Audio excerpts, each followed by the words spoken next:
This is Electric Universe Eyes, and today I'm going to narrate the Thunderbolts picture of the day titled Burning Questions by Rens Sluijs, posted July 3rd, 2024. Original post July 3rd, 2014.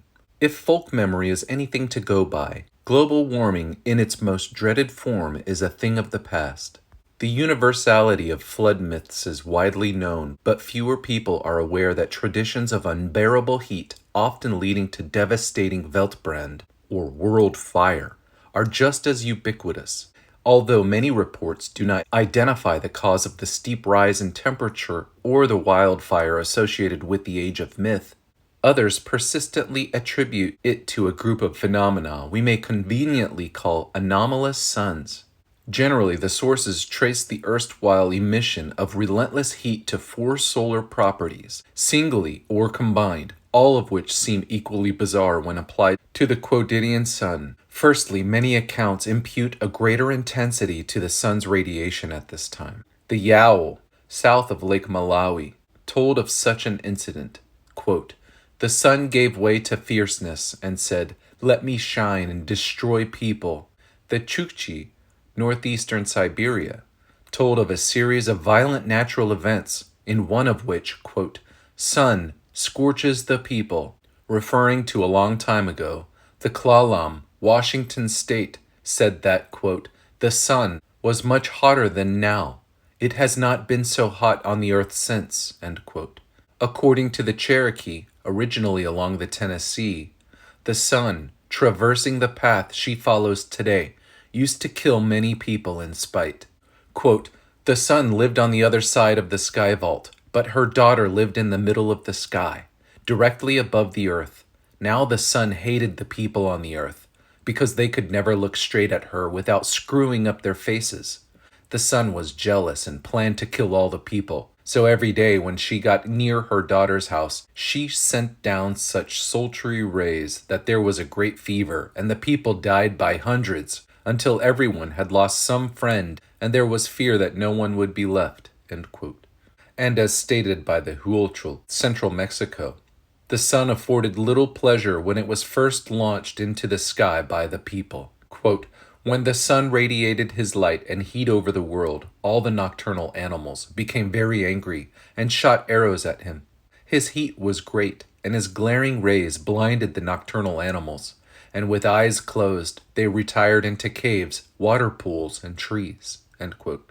Some cultures harbored doubt about the identity of the radiant oppressor, casting it as a false sun or an early form of the sun. The Okanagan people, British Columbia, related with respect to an early experimental sun. Quote, 'Somebody proposed that Quilquilacin, the red-headed woodpecker, should be in the heavens for a sun. He was accordingly put up, but was found to be too hot, and objections being made, he was taken down again,' end quote. And the Quiche Maya from Guatemala remembered the unbridled heat of the sun upon its first rising in the east. Quote, 'And then the face of the earth was dried out by the sun. The sun was like a person when he revealed himself.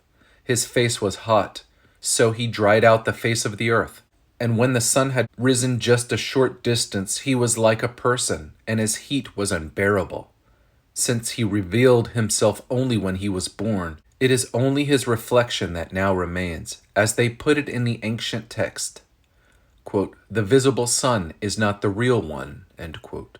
Secondly, the excessive heat is often attributed to the sun's markedly lower position in the sky, in line with the common belief that the sky as a whole used to be much lower than it is today. Some societies recalled this condition wistfully. For example, the Tohono O'odham, southwestern Arizona, averred with respect to the primeval days, quote, 'At that time the sun was nearer to the earth than now.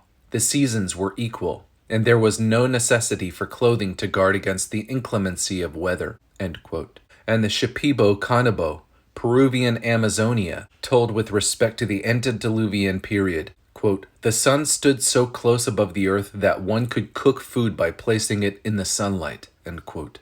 The dominant sentiment was negative, however. The Cherokee stated, quote, 'When the earth was dry and the animals came down, It was still dark, so they got the sun and set it in a track to go every day across the island from east to west, just overhead. It was too hot this way." End quote. The Dene, the Four Corners region, relay that the first people created the sun with a crystal that, quote, lighted into a blaze. That the first people retreated far back on account of the great heat, which continued increasing. The men from the 4 points found the heat so intense that they arose, but they could hardly stand, as the heavens were so close to them. End quote. When At-Seat-Sign, quote, elevated the sun a short distance, it tipped a little and burned vegetation and scorched the people, for it was still too near. It continued to burn everything. The people are suffering and all is burning. End quote. The Careys from Santa Ana and Santo Domingo, New Mexico, and Hopi from the northeastern Arizona passed on the following tradition. Quote, "When sun was first placed in the sky, he came too close to the earth and scorched it. And the Ute, primarily Utah and Colorado, remember a time of erratic daylight before the institution of the day and the night, the seasons and the years, when Tavi, the sun god, was fickle. Quote, in that long ago, the sun roamed the earth at will. When he came too near with his fierce heat, the people were scorched." End quote. Thirdly, the torridity may sometimes be blamed on the sun remaining stationary in the sky.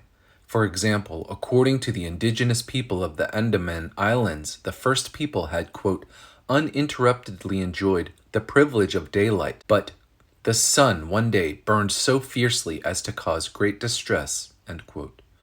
And fourthly, multiple simultaneous suns, including the present sun, were often held accountable for the discomfort, culminating in a world-embracing blaze. The Yagan, Tierra del Fuego, South America, believed that the current sun is the benevolent son of a former one, quote, the senior sun man, who was a truculent old man and who caused the first world conflagration by making the ocean boil and setting the world ablaze in a primordial fire, end quote. According to a variant account, quote, powerful Taru Walam appeared quite suddenly in the east and set fire to the entire region. At that time, the whole world burned up all at once, and later everything cooled off again. End quote. Again, the Ngaranian Kimberleys from northwest Australia informed that before, quote, the little sun has made her journey from the east to the west to give the world day and night, end quote. This one and her larger mother used to dwell permanently in the east, causing excessive heat. Quote, long, long ago in the east, behind the world, there lived two suns, a big fat mother sun and a little daughter sun. They lived in hollow logs. They came out to give the world light, but they shone so fiercely and for so long that everything began to burn up. The ground became scorched. The rivers dried up. The animals began to die of thirst, end quote. Providing yet another twist in the bewildering kaleidoscope of myth, one of the suns was often thought to have been or become the moon. For example, legends of the Bunan, originally of central Taiwan, quote, say that there were once two suns in the sky. The heat was unbearable, end quote. And one of the two was subsequently turned into the moon. Among the Atayal, northern Taiwan, too, it, quote, was believed that in the ancient time, two suns circled around the sky, and there was no separation between day and night. One of the suns was much larger than the one we see today, and it caused the weather to be extremely hot. The plants started to shrivel and the rivers started to dry up, which made agricultural crops impossible to grow. The people on Earth suffered greatly. Eventually, the bigger sun was changed into the moon, and the Tuana, Washington State, blamed a past lethal outburst of heat on the moon, which had been intended by the creator, Dokibat, quote, to be the sun. Quote, in the morning it rose, but it shone too hot and caused the water to boil, killing the fish and also many animals on land, and did much damage generally, so that he made the sun as it is now to rule the day and condemned the moon to shine at night, end quote. Still, other traditions feature a larger number of torches or suns striking the world.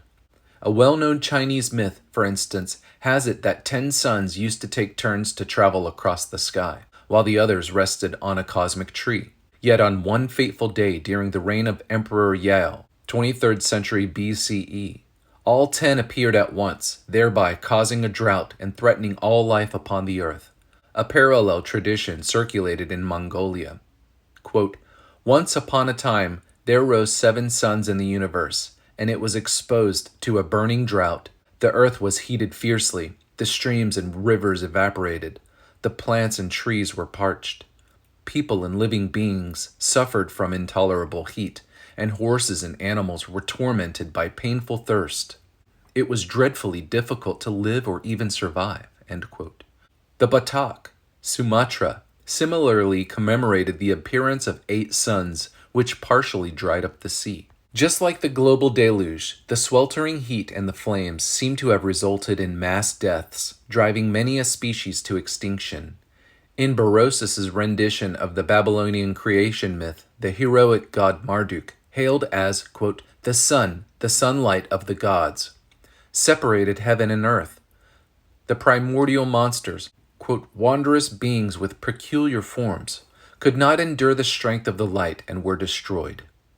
The Quiche reflected, quote, perhaps we would have no relief from the voracious animals today, the puma, jaguar, rattlesnake, fer de lance, and perhaps it wouldn't even be our day today if the original animals hadn't been turned into stone by the sun when he came up, end quote. The Shuswap, Kamloops area, British Columbia, claimed that the period when, quote, the earth was very cold and people suffered much and constantly shivered, end quote, ended when the Chinook wind was released from a large round bag hanging on a post in the land of the sun in the south. Quote, at last the heat became so intense that the country took fire. Thus the earth burned up for a long distance north, and many trees and people were destroyed. Soon the Chinook wind commenced to blow. The snow and ice melting under its influence, the people felt the cold no more. And as shown in the above survey, the proto-sun killed, quote, many animals on land. Tuana, quote, planned to kill all the people. Cherokee angered, quote, all the nocturnal animals. Huochol, made by many animals die of thirst. Nagarian, and, quote, tormented by painful thirst, all living beings, quoted by Mongolia. The crisis ended in sundry manners, varying from tale to tale, whereas in some the combustion of the world simply ran its course. Others relate that the intensity, the proximity, the inertia, or the multiplicity of the luminary was remedied by the shooting of superfluous suns, snaring the sun, putting it in motion, driving it away, or launching a replacement. These densely interlocking traditions present a daunting intellectual challenge. The actual sun may once have shone too fiercely for human comfort, but can hardly account for memories of a sun that was much too close, multiple suns, a motionless sun, and other events preceding the institution of day and night, or the shooting and noosing of suns. Exploding and possibly impacting fireballs are likely behind some of the myths, but only in the cases where the event is short-lived. No celestial lights remain stationary, and the cycle of day and night is already in place. Where the scorching heat is produced during a period of primeval darkness or erratic intervals of light for a time exceeding hours, perhaps by a fixed object perceived as an early avatar of the modern sun, the reference may have been to a different light source altogether. Anthony Peratt's hypothesis of an intense auroral Z-pinch features a set of plasmoids contained within the hollow sheaths of a sustained plasma column, which emitted exceedingly bright synchrotron radiation light. Although only 1, 2, or 3 of these were generally observed at a time, a full set of 9 may in rare instances have been made out. The stack of plasmoids would typically remain stationary relative to the Earth's surface. Empirical support for such a scenario may come in the form of geophysical and paleontological evidence for intense but localized wildfires, with significant increase in biomass burning, episodes of mass extinction, and radioactive hotspots. As it happens, all 3 are characteristic for the tail end of the Pleistocene epoch, especially during and towards the end of the Alurod climactic oscillation. Scientists sustain a heated debate on the possible causes of these events. Exploding bolides or impacts are among the contenders, but have come under fire.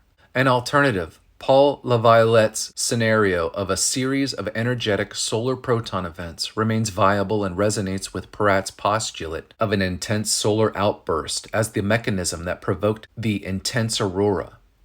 Perhaps the sun was responsible for this prehistoric spell of cosmogenic global warming after all, albeit through the medium of transient atmospheric plasmoids. Playing with fire, or nothing to make light of? This was written by Rens van der Sluijs.